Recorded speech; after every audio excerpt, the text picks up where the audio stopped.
Hey, my bones, we are here with more YouTube reactions with SilverDFanng. That was terrible. Insane Clown Posse in Wrestling by Wrestling with Regret. Yeah, the ICP are huge wrestling fans, and they've been in some of the most companies in wrestling history. Enjoy. Okay, so Wrestling with Regret, the insane clown posse in wrestling. So the Insane Clown Posse, if you don't know, is a rap group, very popular, definitely in the East Coast, and yeah, they showed up a lot in wrestling. Oh, posture check. Got it. Ugh. Thank you. Do what you want, cause a pirate is free. Welcome, Lady 777. Being a pirate is a wretched thing. Do what you want, cause a pirate is free. You are a pirate. Hey, Lady in Red, thank you for becoming one of my bones. Part of the ship, part of the crew. Okay, let's learn about the insane history of the Insane Clown Posse in wrestling.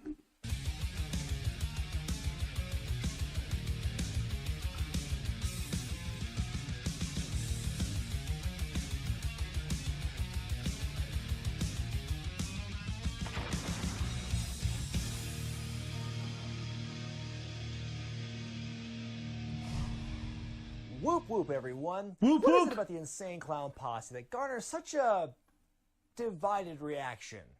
Well, I was a big fan of ICP back in the day anyway. Fuck you and everybody that looks like you. But they're great guys, man. They like You little fucking fart-faced motherfucking cocksucking son of a bitch and bastardized prick artist, cheeky fucking clowns. Very nice, respectful guys to me that will misunderstand me. Why do people hate the insane? Why do wrestlers either love or hate the Insane Clown Posse? They're just two dudes from like Michigan. For decades now, ICP has been considered one of the most hated musical groups by critics and mainstream fans alike. They've been called the absolute Magnets. How do they work? worst band in history. No. My whole life, I've never bore witness to as much negativity for any one band That's as I have Jelly with Roll. the Insane Clown Posse. I've heard more fawning praise for Gigi Allen. Even their Juggalo fan base, one of the most loyal I've ever seen, has been labeled a gang by the FBI, which I find absolutely I'm sorry. The Juggalos are a gang in the United States of America. This is just a group of people that are really into two guys that rap in clown makeup. ridiculous. The ICP fans I've seen have never been any more menacing than some light harassment I got when I was working at the mall food court back in high school. Excuse me, sir. Stop on by Gyros and try a sample of our seasoned gyro meats. Oh, hey, what the? Look at the dumb Juffalo. Whoop whoop. Come on, Jared. That's not cool, man. I'm like one of you, kind of. Yes, full disclosure, at one point in my life, I listened to a lot of ICP. I even still have those albums. I don't think I was a juggalo back then, but I did have a sweet Blacklight Jekyll Brothers poster in my room once. Lady Anyway, 777 rated you. Ba-da-da-da! Hello, Raiders! My name is SilverDFanng. I am a wolf. Oh my god. I am a pirate wolf variety streamer. What does that mean? It means I do what I want. Right now, we are watching videos, and we are learning about Insane Clown Posse in wrestling. Are you also a Canadian pirate? Let's go, Lady in Red. What were you playing? What were you doing? Oh, Dragon's Age. Ooh, how was Dragon's Age? Them, ICP have been experts at drawing attention. Even if you've never listened to their music, chances are you know exactly what Wait, no, that's not Limp Bizkit. Never they mind. look like. And if you're a wrestling fan, you've no doubt seen some footage somewhere of them in action. Whether it's been for the Backyard Wrestling video games, That was a or for real their own thing. promotion, Juggalo Championship Wrestling, which they brought By the way, Welcome, Juggalo Lady 777. By the way, Juggalo Championship Wrestling still around, still doing like not only are they doing regular shows, but they also actually have episodes of their show called Lunacy on YouTube. I wanted to put a bit towards the V Canada train. I was doing some horror. Ooh, what kind of horror? since 1999, or for some of the biggest federations in the country, Shaggy 2 Dope and Violent J have certainly made their mark on pro wrestling. On this fresh episode of Wrestling with Regret, we're going to look back at ICP through the years in America's major wrestling federations. So throw away that PhD. Oh, God. His degree, that is, as we look back at this Oh curious God, the painted goatee. history. What? What's wrong? Google proved me wrong. Juggalos are classified as a hybrid gang by the FBI due to criminal activity associated with some of the fans. In that case, most of country stars should be, you know, gang leaders. Something on my face? Our story begins way back in the 1980s. Not only was the inner city posse getting established in the Detroit rap scene, they were also working various independent wrestling promotions after teaching themselves how to wrestle and having run their own backyard league. In August of 1997, they made their first appearance on a wrestling pay-per-view, performing music at ECW's Hardcore Heaven in Fort Dolly Lauderdale, Parton is the queen of the biggest gang in America. Florida. After the ZZZZ. All the gang members are just 50-year-old women with rhinestone hats. I kind of love it. In concert, they were jumped by top heels Rob Van Dam and Sabu. According to Violent J, that kick by RVD ruptured his eardrum, making him temporarily deaf. We're really tempted to make a joke here, but come on, Brian. You can fight the urge. Don't say it. Don't say that RVD did Violent J a favor by making him unable to hear his own music. Damn it! Then we fast forward to May of 1998. On an episode of Raw, we saw the return of the Jackal, aka Don Callis, in a previous life. After conferring with members of Howard Stern's whack pack like Hank the Angry Drunken Dwarf and Bob the Crackhead, hey, did Stern have some creative names for people or what? Jackal then brought out what he called the Parade of Human Oddities, Luna Vachon, the Giant Silva, and Golga, who was actually former tag team champion Earthquake under a mask. What has the Jackal orchestrated here? Look at that! Look at the size of that man's hand! JR, I'm looking at the wrestling equivalent of scabies, and you're talking about somebody's hand? But the Jackal didn't stay with the Oddities for long. He soon left them and helped form the Acolytes, and before you know it, was gone from the company entirely. By the summer, the group popped back up, thanks to Sable of all people. They added former Truth Commission member Kurgan, and suddenly they were shown as a group of happy-go-lucky baby faces, embracing their freakishness instead of being angry about it. Aww, now, I have to say, that's these guys awesome. might have been voted by the readers of The Observer as 1998's worst tag team and gimmick, but make no mistake, these guys were over as hell.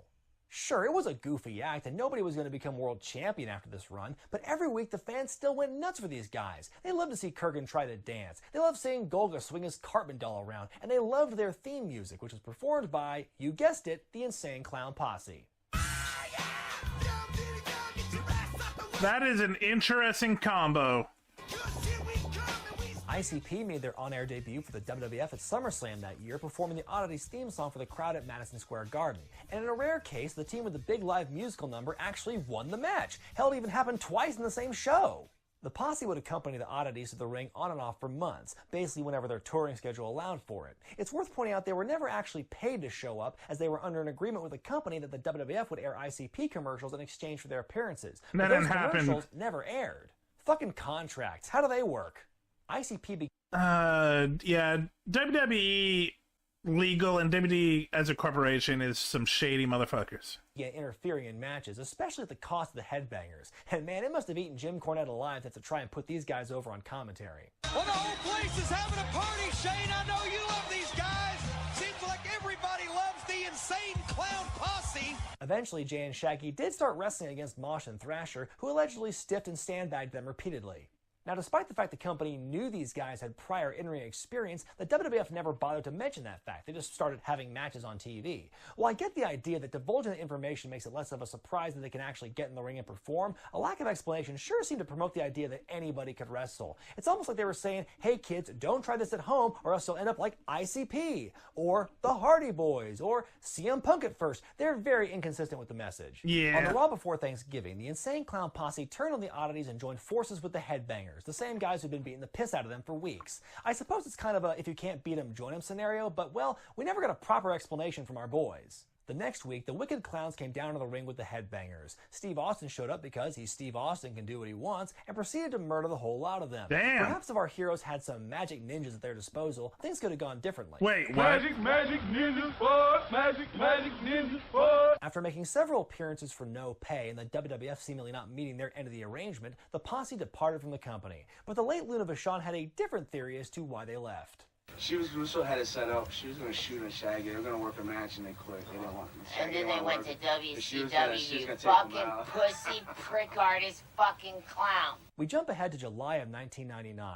By this point, all of the oddities were long gone from the WWF, but over in WCW, the men responsible for their catchy theme suddenly appeared on an episode of Nitro alongside Vampiro and Raven. That's an interesting combo. Called themselves the Deadpool. Then Raven split for ECW the following month. See, it was all part of Raven's master plan to jump from one sinking ship onto another sinking ship, all to end up in the WWF, where he himself got sunk. Ooh, man, that's even more devious than whatever his 7 Deadly Sins angle was going to be. The remaining 3 renamed themselves the Dark Carnival, and it's kind of a wonder that backyard feds all over the country didn't file a class action lawsuit over the name on the spot.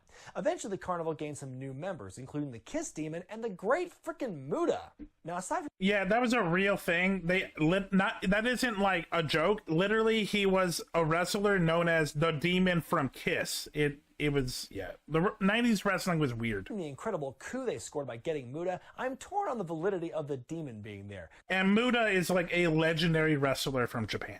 Because on the one hand, it does make a lot of sense. Both ICP and KISS have some of the most marketable, recognizable looks in pop culture, along with some of the most, let's just say, devoted fans. Mm-hmm. Not only that, both... Yeah, is KISS considered a gang?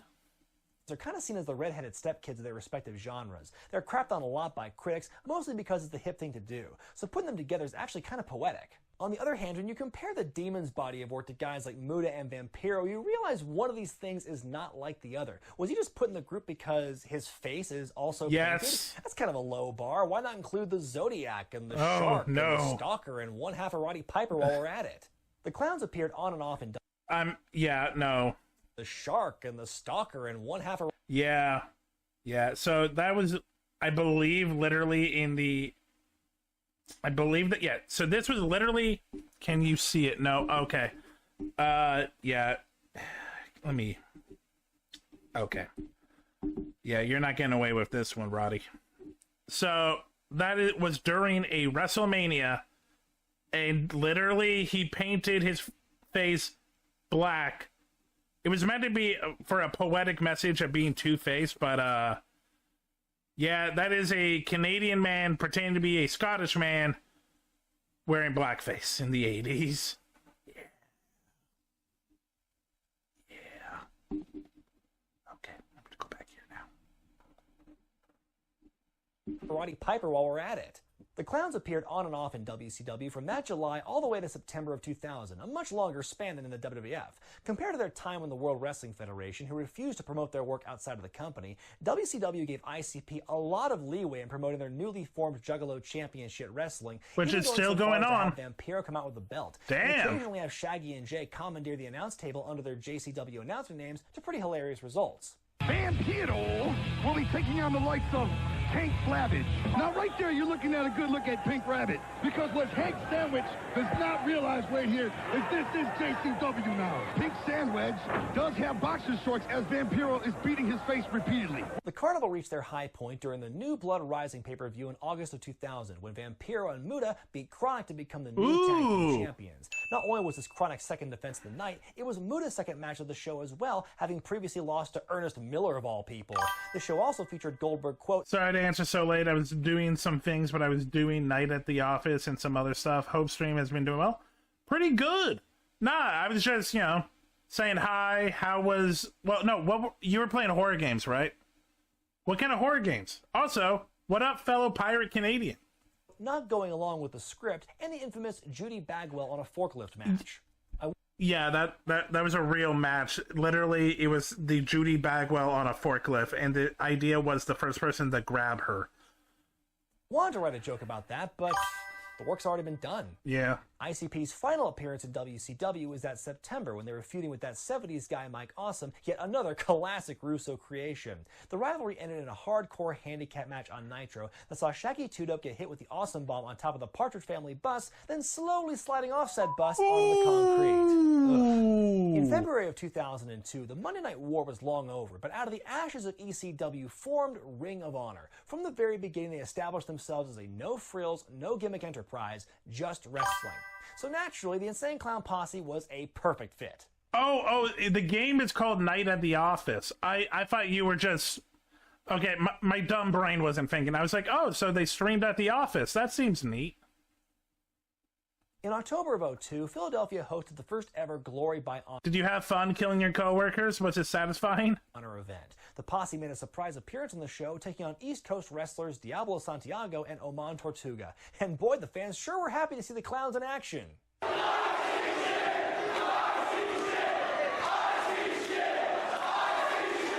Shaggy and Jay beat their opponents using that's only mean. the finest psychology in the sub-60-second match, and were met with chants of "Don't come back." And what a shock, they didn't. Apparently the match was such an embarrassment for the company, it was kept off the show's home video release.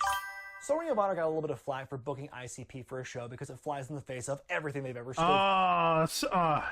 God, I hate it when my friends haunt me and don't let me stab them to death again. for. Hey, I get why people were upset, but the next place the Posse went to had no such standards. After all, their initials were TNA. I mean, that's why, hey, my crew, my chat, they're my bones. Well, how do you think they became bones? Part of the crew. You can't be part of the crew with flesh. It gets all messy.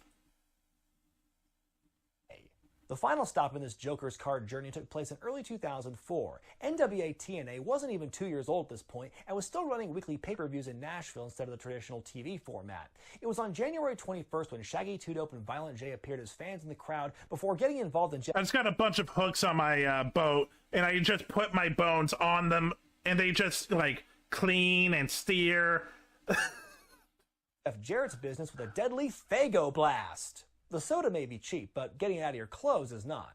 The duo made their in-ring debut on February 4th, beating Glenn Gilberti and David Young. Damn. Considering the last time we saw those two guys was during a show that... By the way, this rap group has now been in 4 Major League Wrestling in the span of a decade.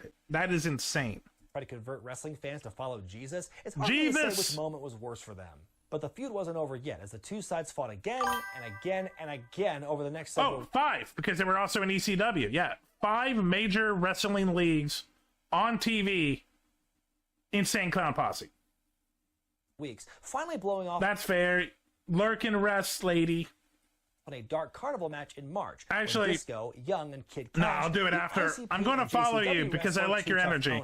The group was gone by March 10th. Just a blip on the radar, but hey, long enough to get a desktop background made for them on the website. Though ICP would never appear in a large on-air capacity for TNA again, they did go on to have a relationship with the company. In 2006, they promoted and booked TNA's first ever house show in Detroit, which included ICP defeating Eric Young and Petey Williams. They also made a surprise appearance in the audience alongside Scott Hall at Turning Point 2008. I missed the 6-sided ring of Impact. It made them so cool. Appearance is especially ironic considering he was booked to wrestle at the previous year's event and no-showed. Better late than never, I guess. There are also claims online that ICP's incredibly brief time in TNA brought the largest paying crowds in company history. Not only is there no way to verify that, this isn't saying much, considering very few people pay to see the Asylum shows in the first place. And so ends the story of the Insane Clown Posse and their involvement in mainstream American wrestling. As a former fan, I have to say, I'm very conflicted as to how this all went down. ICP had a big uphill battle for respect in the WWF. Few of the wrestlers really knew what they had done in wrestling before, so there was the impression they hadn't paid their dues. Throw in the fact they often had to get their own dressing room with a mirror to apply their face paint, and you find yourself in a big political hornet's nest. And they did it for free for most of it.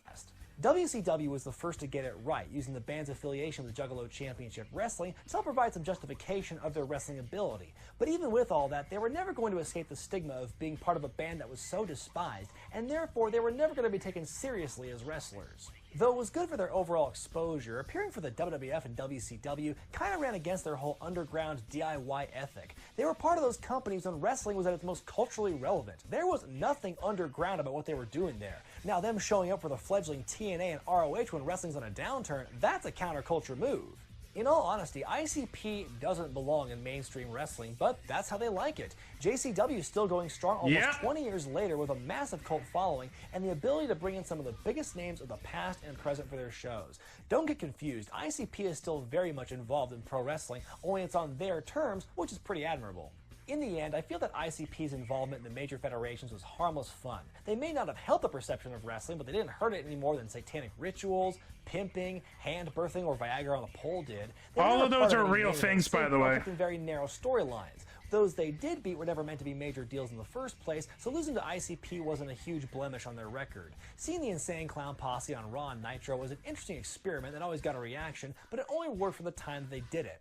In the end, the fact they got some major exposure at the end of all this is definitely worthy of some clown love. Be sure to thumbs up this video if you like it, comment below, subscribe to Wrestling with Regret, and buy the t-shirts at ProWrestlingTees.com. I'm Brian Zane, and I'll see you next time. Okay, first of all, that was a great video. It's almost time to raid, but I gotta go to the washroom, so I'll be right back. Hey, thanks for checking out this video. Check me out on Twitch, SilverDFanng, 2 N's in Fang. Check me out on Twitter and Blue Sky under the same name. Also TikTok. Have a great night.